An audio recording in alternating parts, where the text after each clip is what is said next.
are back for another episode of the ABJ Podcast. Episode seven. Seven. We're up to seven, closing in on uh you can't hold on. Can everyone hear me? We're good? Double check this real quick just to make sure. All right, yeah. He got me scared backstage a little bit there. But anyway, if let's make sure we get the follows going on all social media for not only myself but my guests. My guest links are below, as well as the audio side of things. So if you are watching on YouTube, you want to check this out in your car and catch up on past episodes, you can find us on all major podcast platforms like Spotify, Apple, Google, the whole nine. Also, if this is your first time watching on the channel, make sure you hit that subscribe and like button. It helps out a very long way. I've been watching over 96 or 86% of the people who watch this channel are not subscribed. So make sure you hit the subscribe. It costs you nothing and it helps me out so much to help this channel growing. We just surpassed 300 subscribers and we're on the quest now for 500. Can we do it by the end of the year? I don't know, but we can try. So make sure you share this out to your friends and tell them to subscribe to the channel and support ABJ. Without further ado, let me bring in my guest for episode number 7. The one, the only, Abbs. You can't hear anything? Your mic is gone. I have no idea what happened. Maybe back out and come back in. Oh no. Abbs messed it all up. We're gonna say it was all working right until this. Hold on. Let's try this real quick. I can't even do my private chat. What is happening here? Hold on, maybe he's gonna reset. While we're getting that going, everyone in the chat, Mick Thompson here hanging out with us, Scott in the chat hanging out, some other people. Yeah. Can you hear us? Oh my goodness. That's right. Leave. Hold on, I'll text him.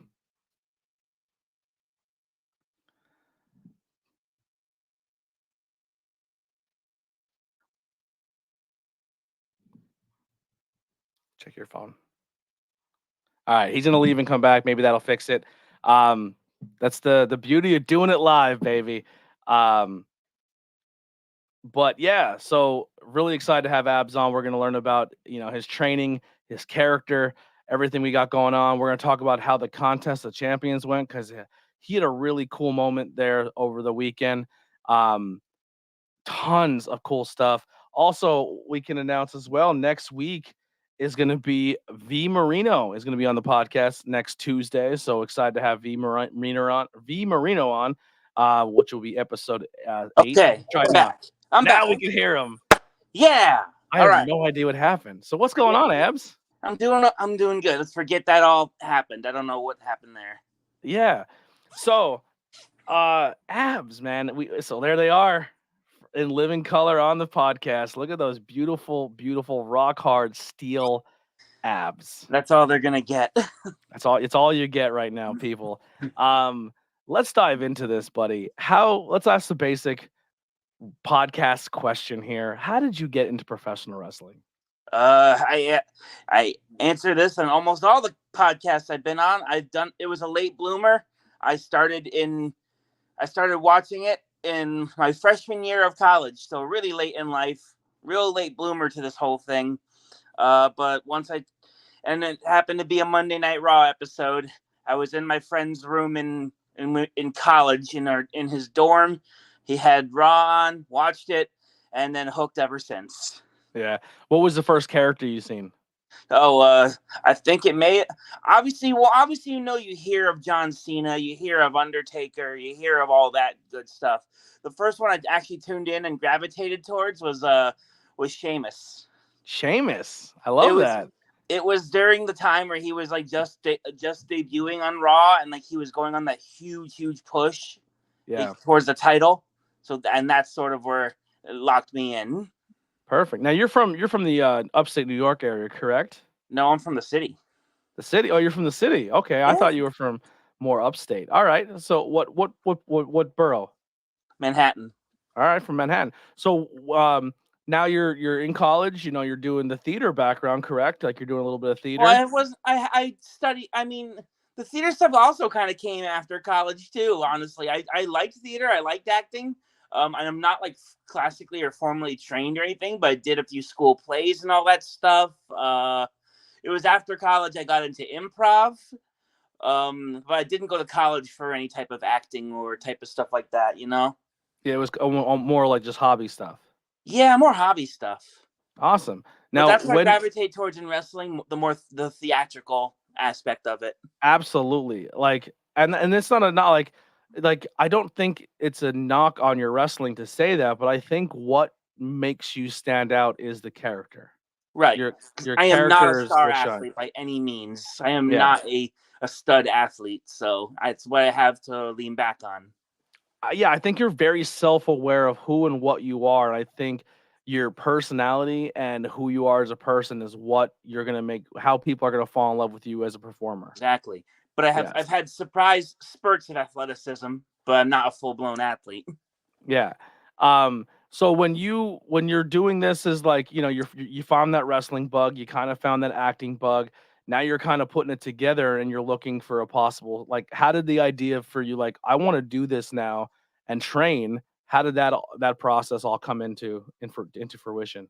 I think once I started really getting into it and watching it, I knew immediately I wanted to do it because it looked like just fun, and I've always done that type of stuff growing up. Uh, fighting with your choreographing action scenes with your friend and all that stuff. So I've always done that type of stuff, but it didn't really accumulate until after college. But fun fact, I for a school trip, I went to college in New England in Connecticut. So me and a bunch of other wrestling friends took a day trip up to the New England New England Pro Wrestling Academy, where Chaotic Wrestling, their whole school, Yeah. and we did like a little day session with them, and it was fun. And one of the notable names leading the class was one of one of the Viking Raiders. He was Warbeard Hansen then, Wow. or Hansen back then. Yeah, but yeah, now Ivar from the Viking Raiders Yeah. ran the class, so that was a fun little thing. So now you come back to New York and you're looking for a school, Mm-hmm. uh, and you stumble on a pretty badass place. A place you are very familiar with Well, I'm through familiar other with it people from because of the people who came from it. through other people that came out of there. Yes, yes. Yes. I trained at the World of Unpredictable Wrestling, ran by Hall of Famer Johnny Rods. Yes. Now, I have my people who I've known who've came out of that school through Bad Billy Walker, Masha Slamovich, Prince Ahmed, I'd be Bruce Leroy, I believe, is another one that's on the scene now that came out of there. Bruce Leroy, Yeah, Brando he's Lee. Brando. Sorry, yeah, I always say Bruce Leroy because it was a UFC fighter. Brando Lee came out of there. I always get those two confused because it's the Bruce Lee thing. Anyway, if I'm not mistaken, the Faceless ones came out of there. Yeah, there's a ton of people have come out of that school, and what the best And you part know what? about I'll that tell you is, this: I started before all of them. yeah. Yes.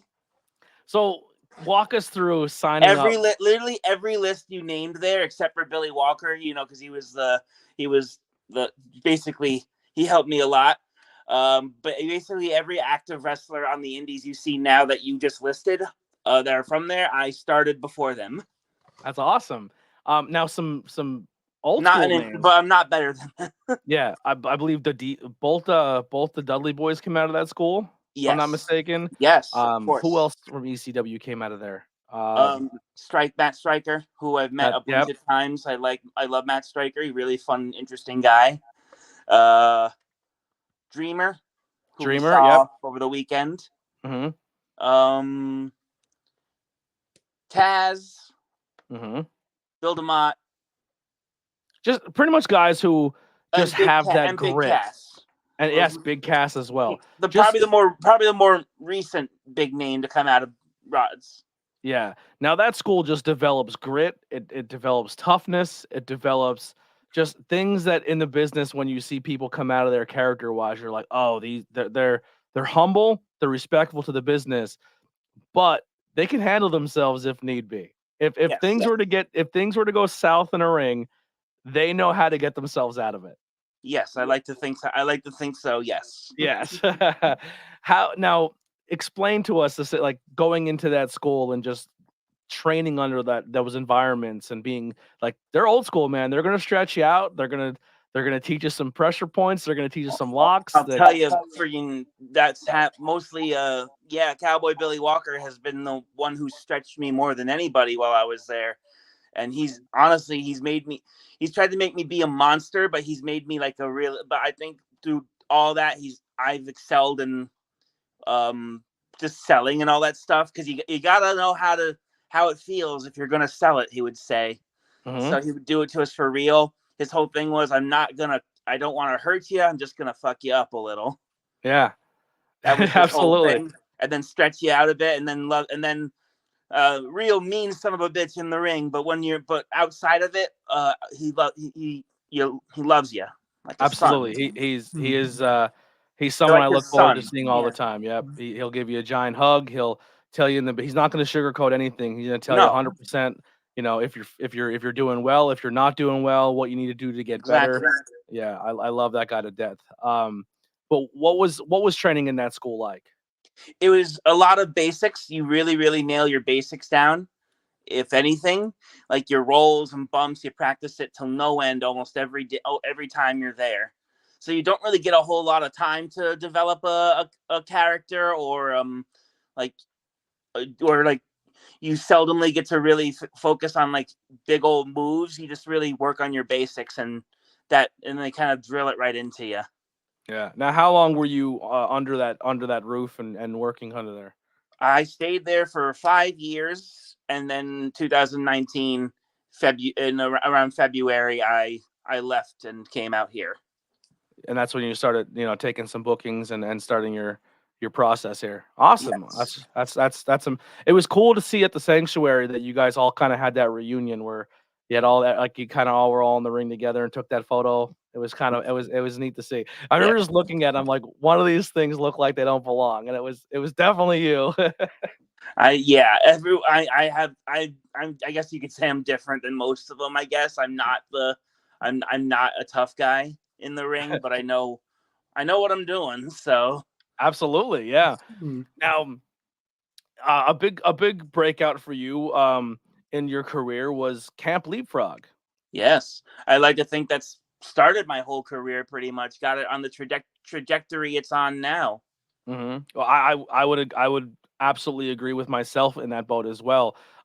Coming into Camp Leapfrog, I came in. My first show I was involved in was Frog Sport, and it was a 2-for-1 weekend show where Yes. Frog Sport was one day and then heavyweights was the next day. Oh yeah, you Yeah. witnessed me and Big Vin. Yes, yes. We will definitely talk about that. But Leapfrog was a situation, man, where I felt like it helped talent in the ring. It helped talent develop character. It helped talent understand a storyline and how to push a storyline. The brotherhood and family. Like I know that's a Yes, that's a term that's thrown out way too much in the wrestling business, but man, it wasn't really camp, but it felt like camp. Like I felt like if we all had tents and we legit stayed there, it was beautiful. Like the it was a bond that gorgeous we property to be on. For one, yes, I love the campground so much, and I hope we can go back and do some stuff there more. yeah. Yeah, But the bond that was just made between everybody was something that was really special. I met some of the best people at Leapfrog. Yeah. So let's before I want to go back to Leapfrog and how you kind of broke into there and developed this character, but we talked about a little bit about the Big Vinny match. So if you don't know Big F and Vinny, the son of 911, that Big Vinny gets a lot of work on GCW. I believe he's done some stuff with Grimm's Toy Show. He's been around for a very, very long All time. around the New Jersey area. Yeah. Yeah, and he is a presence, but also one of those guys who looks like He's terrifying, and he is everything that he looks like. But he's an But angel. but he's a giant teddy bear angel. I love him to death. Yes. So, how did this match come about? To walk us through the setup, because Vin has a bit of a sense of humor during this as well. Yeah. The whole setup is I think someone stole my lunch. So so I called him out to come to the ring. It turned out it was him, and then I wound up, and he's such a prolific hardcore wrestler, so I wound up digging myself into my first real hardcore match. Yes. Now, and boy, did it show! But it was yeah. still entertaining and fun nonetheless. Yes, it absolutely was. But the funny thing about this, we'll pull the curtain back a little bit, because I actually had a conversation with him at GCW about it, and he said it was funny because you guys were like in a group or a text thing, and you kept like texting him, and he just purposely kept no selling your text. He said. So like he said like you kept like, oh, can I? And he just like gave you really vague, like, yeah, do this, do that, and then like would kind of leave you unread. And I just remember the whole day, he just kept death staring you. Like there's not even cameras on. It was intimidating, honestly. Yeah, and he just kept. And I remember you came over to me, and you're like, is Vince still staring at me? I go, yeah, he's not. He's staring right at you, and you're like, what is going on right now? And you're like, oh, like something. you really didn't have that conversation with him. It was kind of just done in the ring. Yeah, I mean, I knew it was gonna be fun and all that, and I know I've never done like the hardcore stuff, so obviously you're coming in a bit nervous. That was the first ever power bomb bump I've ever really taken, and it was happened to be through my first ever chair bump. Yeah. So through two chairs, and it was perfectly fine. Yeah, you guys took care of each other. It looked amazing. It told the story it needed to tell. That's when you introduced the thumbtack ab roller. Oh, it didn't have the thumbtacks on it yet, but eventually when I wound up, no, it didn't. It was just a regular ab roller.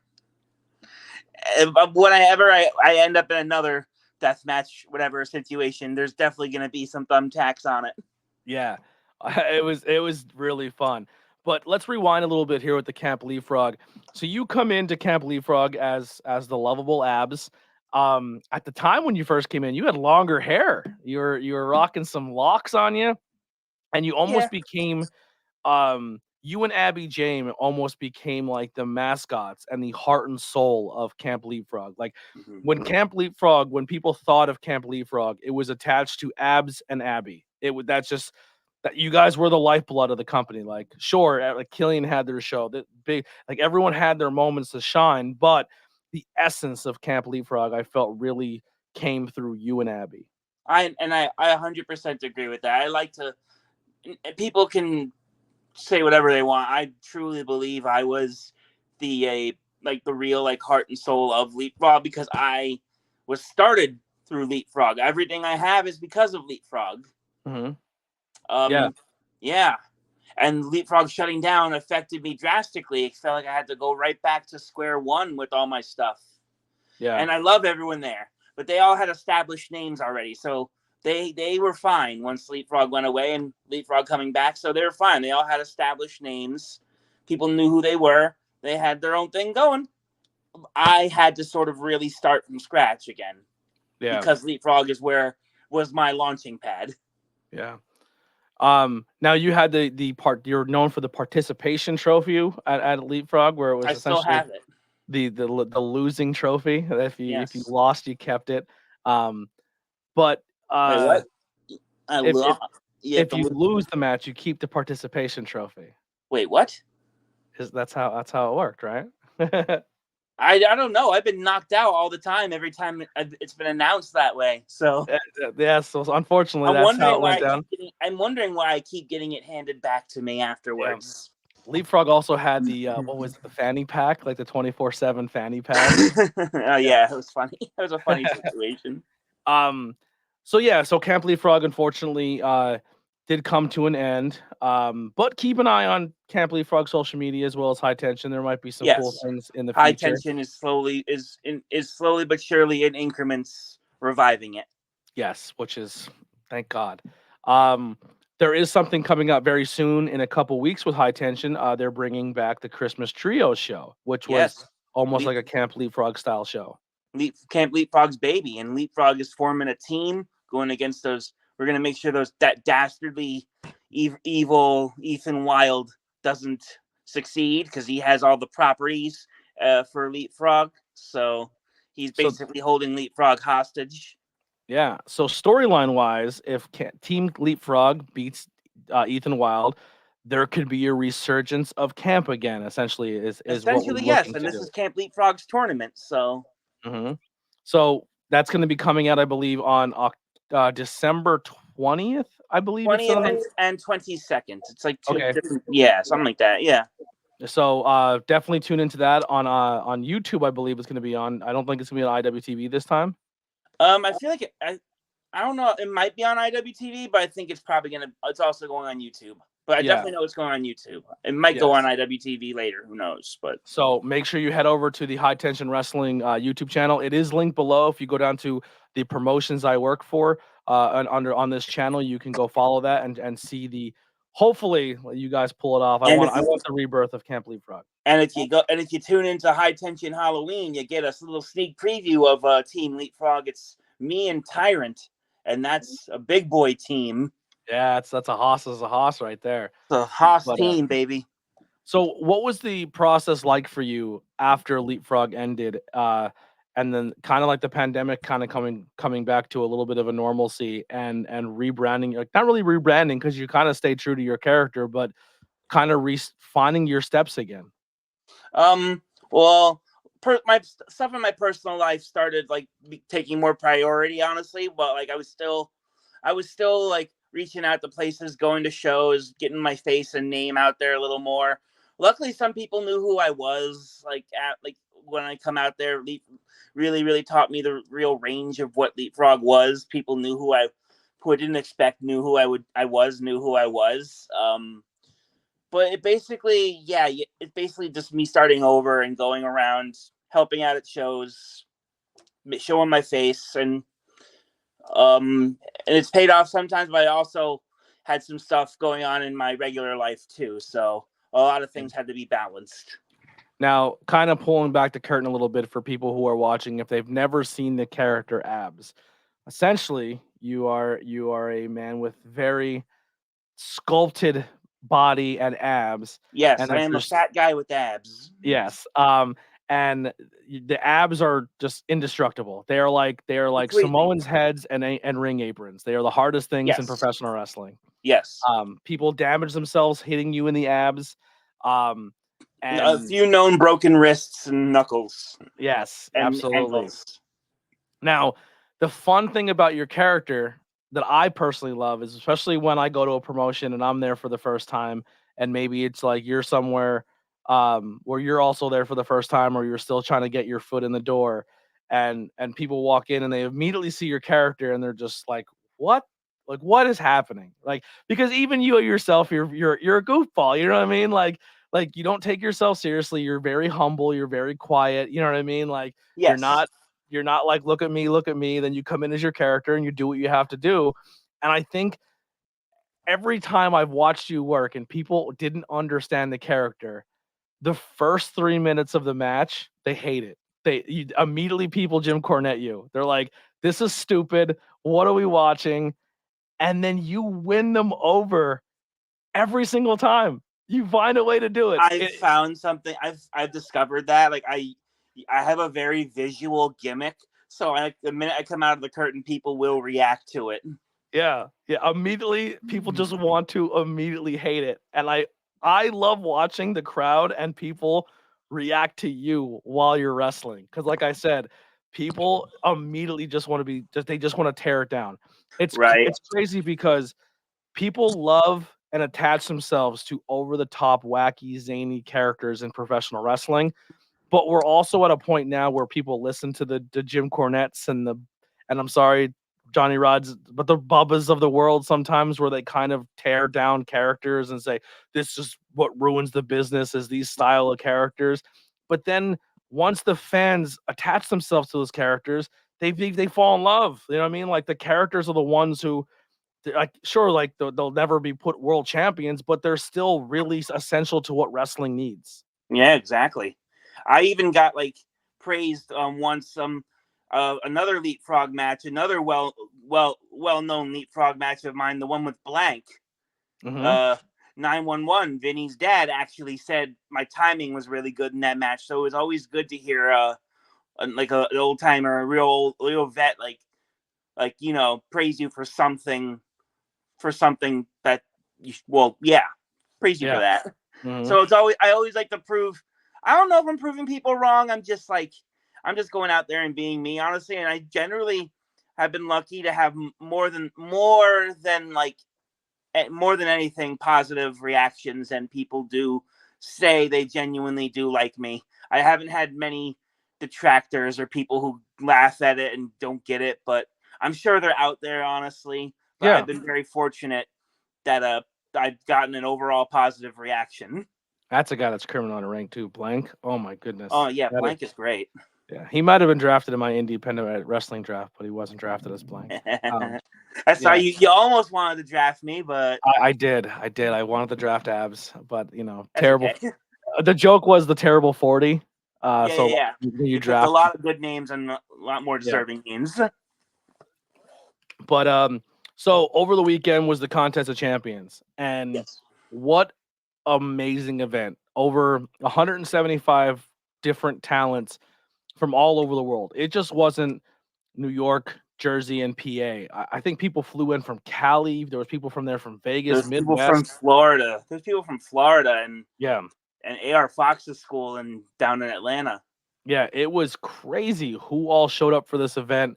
And during this, so that you got to do Yeah, this is the Super Camp tryout. Yeah. the Super Camp tryout. So they broke half the room up and they all went into the hallway and did promos for Shane Donovan, and then the other half did Sean stuff. Donovan. Yeah. Sean Donovan, and then the other half of the room did in ring work with Anthony Green. Around the ring was filled with talent. I don't think that they should have probably said that the other half of the people you can go and check out, because I think they should have been able to split up the people who were at the camp, because I don't think a lot of people watched the first group's promo stuff. By the time they realized there was promos going on, nobody in it. But I think they videotaped them all, and I think they're going to send them all. They're to all the, filmed, so people are gonna see later on. Good. Because I actually was bouncing back and forth. I was like going between the promo room and the in-ring work, because I was just I didn't really have anything else to do at that point in time, so I was just in awe watching everybody work, and It really was a big space. You could just roam around. it was I want more of that in the area. I think more talent. I think more promotions who have big venues, AXW, should look to do this. I think it was such a beautifully well done thing, and it gave talent really good time to like communicate with each other, bond, network with each other, not even just like working in front of other promotions. It was just good to see the talent and like really just bond with each other. It was really, really cool. But you got to team up with Tarzan Duran, which is another guy I'm a very big fan of. I love his work. We worked 1-on-1. Yeah, it was fun.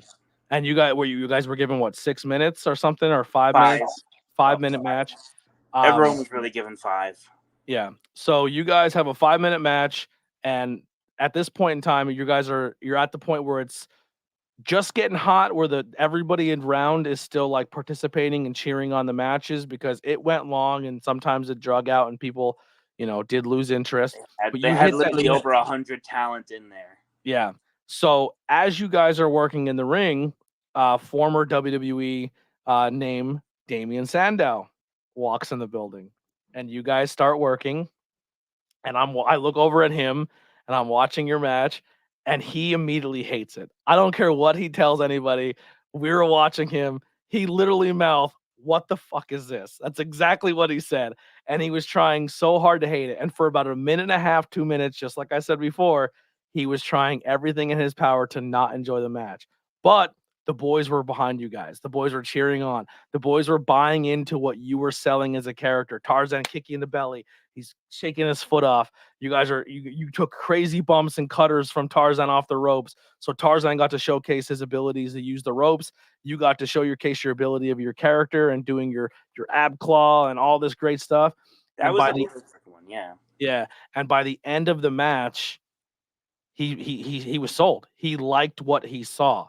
Like, I literally watched a guy in 5 minutes go from absolutely hating your both of your characters to absolutely loving everything he saw in the ring at this Then point. pulled us aside and talked to us and gave us For almost all 35 minutes. yeah, gave us some Like, really solid advice. yo, we were all it was myself, Hawthorne, and a few other people, and we watched the whole thing happen, and then after it went, I'm like, "Look at he's talking to him over there." And we just were like so all of us were just all rooting for you guys and just so happy that you guys had that moment of winning over someone who has accomplished something in this business and who has, has hit a point where he knows what he's talking about. And the fact that like he genuinely didn't like it, then fell in love with it and fell in love with it enough that he pulled you guys aside to have that conversation. Are you comfortable sharing any of the conversation that was had? It just basically said praised how different we were from everyone else, because this is of course no knock on anyone else. Everyone tried, left it all in the ring, tried really hard, and I think everyone did great. Mm-hmm. He did, but he said for us, we did something different. He said with me as a baby face, I was not trying to be Rey Mysterio. If you get what I'm saying, I was Yeah. like, I it was I and I thought it was a perfect mixture, me and Tarzan, Mm-hmm. because I'm the character guy, he's the work rate guy. He got to show off his work rate. I got to show I can hang with the work rate and all that, take his moves well, and all that. And because Tarzan, he has a great character, great gimmick, great worker. He gets over with moves also. I think Sandow even told him this too. How Tarzan gets over is with moves. Mm-hmm. But he's also a fantastic character visually. And that it was the beginning part was where I got to shine, basically, because that's where because I got the crowd behind me, I got the crowd work and all that stuff, got him to interact, no selling the stomach, and then throughout the rest of the match, he got to showcase his thing, which was the fun moves, and I proved I could take them. Yeah. But that's That one basically. DDT you sold that beautifully. Mm-hmm. Yeah. And he basically taught. That's basically what he was telling us, and he was giving us this overall advice about how what to do in between moves and all that stuff. That's what gets everything going. He was just overall a few nitpicks, yes, but overall very complimentary of our whole thing. Yeah, man, it was so cool to see him pull you guys aside and talk for as long as he did. Man, we were all rooting for you guys. Like that was the cool thing too, man. Is like everyone checked. At least I know the people that I know personally, like the PA people, the Jersey people. Everyone put their ego aside, man, and they were generally happy and rooting each other on and supporting each other. And like, if one person that they knew that were in there were working, they were cheering them on. They were giving them the energy they needed. It was such a cool day, man. That's what I like to can't. do at any wrestling show I'm not booked on, or anytime I'm done with the match. I'll go in the crowd and I'll heckle a little, I'll cheer, I'll boo. Mhm. I'll really try to interact and get the other crowd members going. Try to take a whole. I'll lead a chant. I'll try to start a clap. Yep. Anything. I just like to really get involved. I guess I'm still a fan because I still mark out for a lot of stuff when Oh, me too. I just like watching at that point. Yeah. Yeah, if I'm not on commentary and I'm just there to support, I'll be in the crowds being a psychopath. It's a lot of fun. Um, so this year's winding down. I feel like 2021, 2022. I feel like wrestling bounced back. There's a lot of opportunities for more growth, especially in the independent scene. But I feel like hitting into this 2023 here is going to be big opportunities for a lot of people to really get in their perspective what they need to do and Mm-hmm. realize that the traveling has to be there. The realizing that you can't wrestle within 15 minutes of your hometown isn't a thing anymore, where you have to Right. branch yourself out. What are your plans for this new year? Oh, to definitely branch out a lot more, reach out to a lot more promotions, local, both locally and further away. And all that stuff. I really am looking at eyeballing the New England scene a lot more, and I like going to New England, so that's a place I definitely am trying to make my name in a little more. Some I people would know love to me go to up there. Beyond show. I've been watching them. I've been watching those Yeah, shows yeah. I've been forever. going to wrestling. I went to a wrestling open actually on the Thursday before this, Yeah. and I did a tryout match there.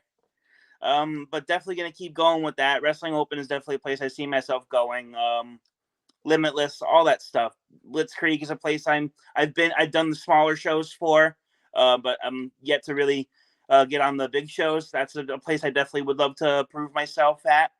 The PA area is definitely also Gotta come to some of those First Friday shows at the Sanctuary, man. We love having you. I mean, I'm with the occasional New York shows, I guess, but like wrestling in New York City, except for a few places, is kind of but like, and the athletic commission is nuts. But what's the new school that Mosh is involved in? That who? That Mosh is working with now. Oh, it's that's Battle Club School, Fallout Shelter. Yeah, they look like they're putting on some fun stuff. Those outdoor shows. Yeah, them T2T have their thing going. It's like two schools combined to one doing shows, right?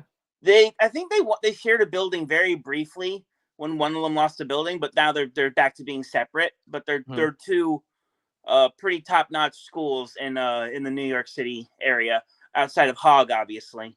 Yeah, that's another one I need to get to. You work with a lot of the Hog guys. I love Hog. Oh, I love Hog. Love. I love all the Hog guys too. They're all really such good people. Mm-hmm. Yeah, I've never met someone that came out of that school that I didn't fall in love with immediately as a person. They're all uber talented and probably have every right to like be big shots and all that, but no, they're all still very humble, cool people. Scott in the chat, he's from Australia. He said you should definitely come across and go to Australia. Oh yes, international work is definitely on my list. Australia is definitely on there. I just got to afford to travel, so yeah, it is. Anyone in Australia need a guy with very real abs. That's your guy. Scott always tells me the prices that do everything in Australia, and it is ridiculous. It's just so expensive. But yeah. Now, are you always looking to do the singles thing? Are you looking to tag team up with anybody? Like, do you have any of those like plans in mind? I'm down for to tag with anybody. There's a few guys I could be compatible with, but I'm mostly trying to focus on the single stuff. But if I'm throwing a tag team, I'll obviously make it work. It worked with that. It worked very briefly with me and Abby. She's out doing her thing with Pancakes, and she's crushing it, might I say. I'm very proud of her. She's getting some AEW Dark shows. Dark Impact, all that stuff. Yep. She had her match for Avery's last match was so good. It was so Avery is he lives everything up to his name. He's a very I really wish I got to work with him a little more. Yeah. I wish for sure I could have gotten in the ring with him as an opponent. Other than that, I loved coming up. I loved Dasher Hatfield. So just the fact that I got the team with him was a magical mark out moment for me. Yeah, and you got beat up by him a little bit. Yeah, huh? I got berated by him. I got berated by Sydney Bacabella multiple times. So, who are some names, obviously, that are on your bucket list that you would really love to work with? I have a lot. Top of the list is like the gimmick guys. Top of my list, obviously, if there's ever a way to do it, Orange Cassidy. If there's ever a way to do it, I want to really, really work with him. Fun fact: I worked with him at XSW, Extremely Serious Wrestling, which is all just gaga funny mixed like improv mixed with wrestling in the city. But they broadcasted shows on IWTV. So Orange Cassidy came when he was the IWTV champion, and I was with a guy called Sean from Michaels. Sean, and he works at Michaels, the arts and crafts store. Yeah. And I was his bodyguard. I was his heavy. And so that means I got to work with Orange Cassidy a little bit. It was a Rumble spot I did with Orange Cassidy where I tried to claw his stomach. He pulled his hands out of his pockets, smacked my hands away. I just kept doing it, smacked my hands away. And then try to go double. He blocks it, all that fun stuff. Yeah. So I got to work with him in that respect, but like in an actual ring, with just me and him, that's the definitely top of my list guy. Kikutaro is someone I also really want to work with. You know who that is, right? The Japanese wrestler with the pig mat, the baseball uniform. Yeah. That's a guy I really want to. And that'd be a fun one. someone I saw at Contest of Champions, Shockwave the Robot. Shockwave the Robot versus Abbs. That would be unbelievable. Yeah. I've got to fulfill. Strangely enough, Stan Styles was on my list, and I've got to work with him twice, and it was great. And now I'm in the Creamy World Order. So I love it. In the chat, Ryan Vox. There you go, Commissioner of AXW in the chat. What's up, bud? We were just talking about Contest of Champions, and that was a fun experience. While you're in the chat, man, who are some names that stood out to you at Contest of Champions? We're curious. We were just talking about that a little bit. Get back to us with that. Yeah. Any other names on the independent scene that maybe you've seen work and you haven't had a chance to go one-on-one with? I'd love to work Abby one-on-one, honestly. That's someone. I'm going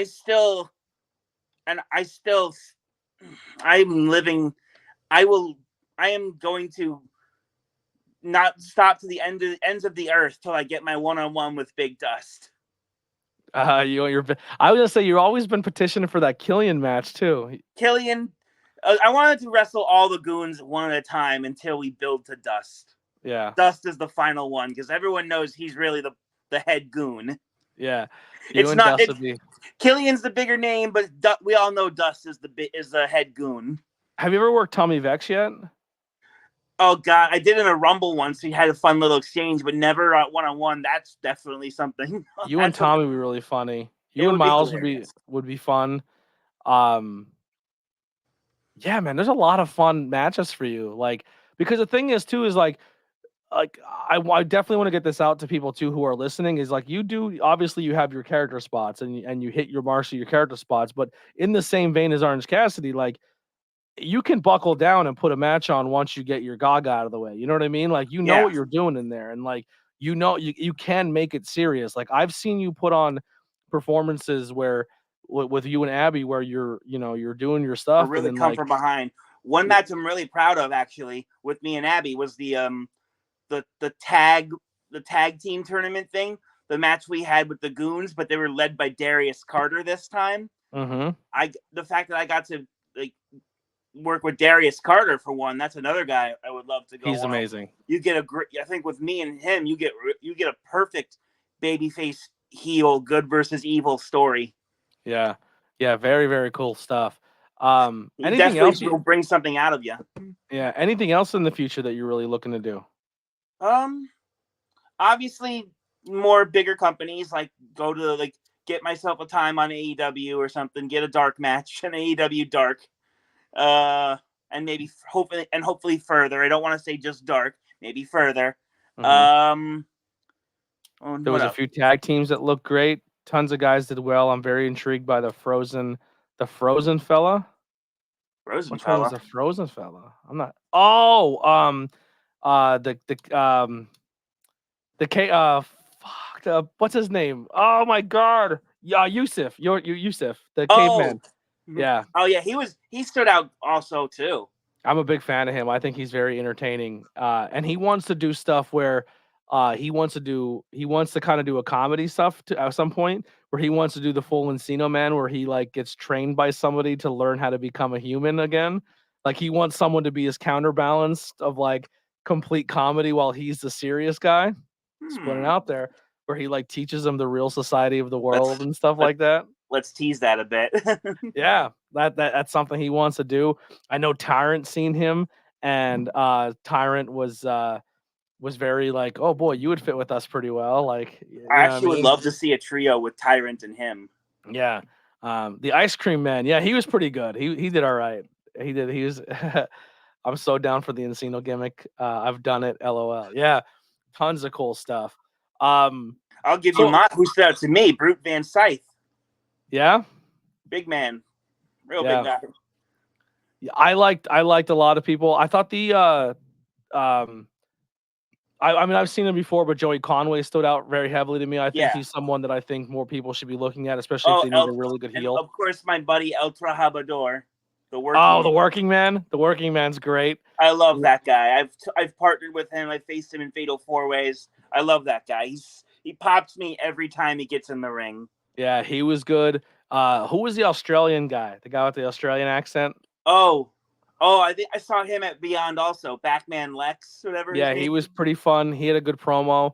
And I really enjoyed the telemarketer guy, the guy with the call center guy. He stood out to me as well. Or Mr. Clean guy. Mr. Keen's fun. I worked with him before Pro Wrestling After Dark. But Yeah. so besides professional wrestling, what are some other things, Abs, that are your hobbies? Like that's your escape, your getaway. Like when you wanna take a break from wrestling and you need to clear your head. I'm a movie man. I watch a lot of movies. I wanted to be a screenwriter at one point in my life. Maybe one day I still can. It's never too late for that type of stuff. Never. Watch a lot of movies, TV shows. I love sketch comedy.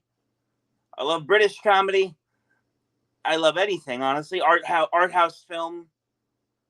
Has there been any movies lately you've watched that you were really impressed with? I don't. But the thing is, though, ever since COVID, I haven't really been able to get to the movies as much as I'd like to. Also, because here in New York, they're disgustingly expensive I can imagine. to go to the theater. But I just watched the Weird Al Yankovic movie. Have you seen? the weird the Oh the my parody god, biopic. it's so good. See, I didn't know it was a parody biopic. So I had no idea going in. I was like, oh, they're making a Weird I Al mean, movie. yeah, that's the funny part. Like casting Daniel Radcliffe, I think that's the whole as him is the funny part of it. Yeah, and I just started watching it. And I was like, he's completely lying in his own movie. This is amazing. Like I was pissing myself laughing It's like watching that movie. the whole thing with that is like he basically had the most normal upbringing ever. But in biopics, you have to sort of be like, oh, drugs, Yeah. like rough family life. His dad almost When this is kills the most a straight, when Weird Al's like the door-to-door most accordion straight player. laced, yeah. Yeah. And then he becomes a huge drug alcoholic induced And character. Oh, he's married to Madonna. It's and so then in typical biopic, they have the guy they're making the movie about appear in the movie, and I know Weird Al played like a label exec, right? A label yeah. head Yep. of a label. Oh, it was so good. I watched that one recently. There's something else I just watched too that I thought was pretty entertaining. I think the last really good movie I saw that Smile movie in theaters. Okay. That was oh man, that was intense. I just watched Nope. Oh yeah, I heard that was good. It was fun. It was interesting. I feel like for me to get up and go to the movies, it has to really, really catch my attention. Like, Yeah, it's I'm something I waiting. really want to go and see. Right now there's one movie out there right now for me that I want to go. I want to go see Black Panther. Oh, there you go. Yeah, I think and I I can just ordered for literally my count. birthday. Yeah. Clerks 3. Oh, I loved Clerks 3. You'll I love haven't it. seen it yet. Oh I'm boy, done. you're in I'm for like, something. I cannot wait. I'm a huge Kevin Smith guy. Me too. I Did you love see Kevin. he owns his own theater and he bought a movie theater in Red Yeah, I Bank? saw that. Yeah. Yeah, I want to go to it. Like they said he's been doing crazy stuff like he had like 3 movies playing in one day and you buy a $10 ticket for all 3 and like he's there just hanging out. Me and my friend who I got into Kevin Smith. We went down there, went to the Secret Stash, the comic book shop. I think we saw a show he did we went to see I think it was like a one-man, almost like a show Kevin Smith did, where he just talked about stuff, like all that stuff. And then of course, like a bunch of marks, we took a photo in front of the Quick Stop, went in, bought some stuff from the Quick Stop. We had to buy some stuff from the Quick Stop. I think I bought like a Mountain Dew and a Yodel. Yeah. Wasn't there a show? Was it Titan? Titan was really close to Red Bank, right? Oh, Titan Championship Wrestling? Yeah. I guess so. I don't know. Because I know Alex and all went down there for the show, and I was supposed to go and give Philly Mike a ride, but I got my car messed up. I couldn't make it. Right. And then Alex sent me a photo of him outside the Quick Stop, like you are listening to the ABJ podcast. I assure you, we are open. And it was the Quick Stop behind him. And I was like, oh man, I wanted to be there so bad, but that is definitely on my list. I want to get out to Red Bank, but hell yeah. Yeah. Did you see they're making the Red State 2? Are they? Yeah. Oh boy. Unfortunately, we can't get the what's his name back because he passed away. Yeah. But, I actually found that movie online. I bought a copy of it um, on eBay. Somebody had it on sale for $40 with a steel case. Nice. That's a hard one to find. I have a I whole box of DVDs. Yeah, I have Dogma on Blu-ray, which is like $120 DVD Blu-ray because it's discontinued. Right. Right. Dogma, yeah, Yeah, Dogma. Yeah, yeah. yeah. Wow. Ricky in the chat saying, "What's up, ABJ? What's going on, brother?" But all right, well, we're getting close to the end here. If anyone in the chat has any questions, please get them in. We'll end with some of your questions. Is there anything that we didn't cover, Abs, that you would like to get out there? I don't know. I feel like we covered every base. Yeah. I'm living an uninteresting life right now, so. Well, I really appreciate you coming on, man. I know I say this about a lot of the people that I'll probably have on the show recently, but there's a reason why a lot of you I reach out to and I want to have on. It's 'cause I truly care about you guys, and like I said, that I think we made a really good bond at Camp Leapfrog, and then seeing you for the first time in a long time at at Smash Master. That IWA show, Yeah. thing that we did, I listened to your commentary, watched the match, like me and Saber Dorado, your bunk mates. Yeah. Every time that I do commentary with somebody who's from Camp Leapfrog, I always say that we were bunk mates. Yeah, I trust you with that. Like the Sanctuary match I did with Trajan. Yeah. Oh my God, that was a great match. That was a good match too. Yeah, I love Trajan. We need to get him back into wrestling. Trajan. Where's Trajan? Yeah, he's taking a break from wrestling, but he shows up sometimes just to hang out, but he doesn't get in the ring. I thought he full blown retired. Yeah, he did. But we're trying our best to get him back. Ryan Vox says, Abs, you're a great dude. I recommend you a lot to promoters on Saturday. Oh, thanks, buddy. Thank you, man. I really appreciate that. We need some Abs at AXW. Yeah, there you go. Could you imagine you and McQuay coming out with each other, muscles and mullets? Actually, I also spoke to Ricardo Rodriguez too at the thing too, and I'm hopefully going to get into his promotion too. Yeah, he likes me a lot too. And I didn't realize that his new school was in Lancaster, so I put a thing out to maybe come down to the school and interview him about the school for the podcast soon. So that's a possible interview coming up with Ricardo for his new school. Yeah, for sure. PA scene is getting there, man. We're getting a lot of cool people and a lot of cool things happening. But once again, man, I really thank you for your time. I love you to death. It's always a blast to see you. You're one of the best huggers in the business. Every time I see you, I just wrap my arms around you. Always give a good hug. You are a fantastic hug, and more people should be aware of you. And and the best way to do that is check the links below. Follow Abs on Twitter. Follow Abs on Instagram. He does have his own YouTube channel where he puts some of his matches up there, so you can check it out. Go on IWTV and go through the back catalog of Camp Leapfrog and watch that stuff back, man. It was really special. It's quite campy. It's corny. It's Salute Your Shorts meets professional wrestling, and you're gonna see a lot of cool characters come out of there. For sure. And also go check out Invictus on IWTV. Go back and look for the Hell's Kitchen match with me and Miles Millennium. That's another match I'm very proud of. So. Oh, wasn't there? You guys went through Doritos or something? No, it was pasta thumbtacks, That's pasta. Skewer spot. I shot a lemon. I squeezed a lemon in Big Dust's eyes. Really wonderful stuff. That's Invictus? It was for Invictus, yeah. Yeah, I got to go check that out. But yeah, tons of great content on IWTV. Make sure you go support and follow this guy. He also does have a pro wrestling tee site where you can go buy some t-shirts. I believe is in his link tree as well. I mostly use Brainbuster tees. Go check out my Brainbuster tees. Brainbuster tees, the Abs. Fun There's stuff. There's 2 Abs shirts, right? There's 2 different styles. Shirts. There's like my only Abs shirts. There's a shirt I wear a crop top in the ring. And there's a whole bunch of other newer designs out there. And it's shirts, hoodies, even face masks and fanny packs and stickers and all that fun stuff. I will get bulk orders, so I will eventually start selling them at shows. Awesome. Another big guy to look out for this year, 2023, coming up is going to be Abbs. Hopefully there's more people that I work for. Keep booking him so I can see him at shows, because I absolutely love seeing him. He's a bright spot of my day every time I see him. But that's going to do it for the ABJ podcast. Episode 7 in the books with Abbs. Like I said, if we made it this far, make sure you hit that like and subscribe. Follow us on your favorite podcast apps. We did break the 100 plays over there. We're closing in on 200 plays. So thank you all so much for the support. If you want to support the Patreon, I do have that link as well as merchandise of my own. So all that helps the channel grow. And we'll be seeing you next time on the ABJ podcast. We're out of here. Love it.